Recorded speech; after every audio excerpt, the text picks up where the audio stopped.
Le dimanche 4 décembre 2022, l'équipe de France s'est qualifiée pour les quarts de finale de la Coupe du Monde 2022 après sa victoire contre la Pologne, 3-1. Une rencontre à laquelle ont pu assister Dylan, le fils de Didier Deschamps, ainsi que Mathilde, sa belle-fille. L'équipe de France ne s'est pas manquée pour son entrée dans le vif du sujet le dimanche 4 décembre 2022.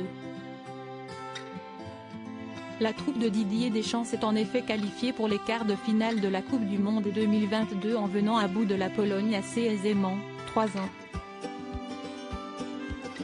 Un succès acquis grâce notamment au 52e but d'Olivier Giroud sous le maillot tricolore, devenant ainsi le meilleur buteur de l'histoire de l'équipe de France, et à un doublé retentissant du phénomène Kylian Mbappé.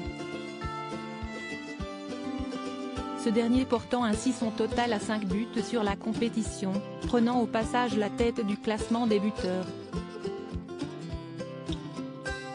Tout semble donc aller au mieux pour Didier Deschamps, qui a pu compter sur le soutien de son fils Dylan, ainsi que de sa belle-fille Mathilde, tous deux présents dans les tribunes du stade Al-Tumama de Doha, aux côtés de Claude Deschamps, la femme du sélectionneur. Une famille au complet. Le jeune homme âgé de 26 ans et vêtu du maillot de Kylian Mbappé, s'est en effet affiché sur son compte Instagram, après le coup de sifflet final, avec celle qui partage sa vie depuis plus de 4 ans. Et ce après avoir reposé une story de sa compagne, Mathilde Capellard, alors qu'ils apparaissaient tout sourire pendant la rencontre. C'est au sein de l'EDEC, durant leurs études que Dylan, qui travaille dans la finance, et Mathilde se sont rencontrés. Durant une session de questions-réponses sur ses réseaux sociaux, la jeune entrepreneuse s'était confiée au sujet de leur début d'histoire. On s'est vu à quelques soirées, mais rien de planifié, si ce n'est un ajout Insta. Puis il est venu me parler, quelques mois plus tard.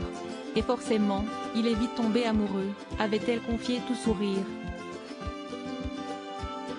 La jeune femme originaire de Nice, résidant et travaillant à Londres, connaît le succès grâce aux 2 entreprises qu'elle a créées dans le secteur du tourisme et plus précisément de la conciergerie privée, puis de la bijouterie. Cette dernière, fondée en collaboration avec sa sœur Pauline, est centrée autour de l'univers de la lithothérapie, une pratique pseudo-scientifique de médecine non conventionnelle basée sur la croyance en un pouvoir qu'auraient certains cristaux au contact ou à proximité de l'être humain.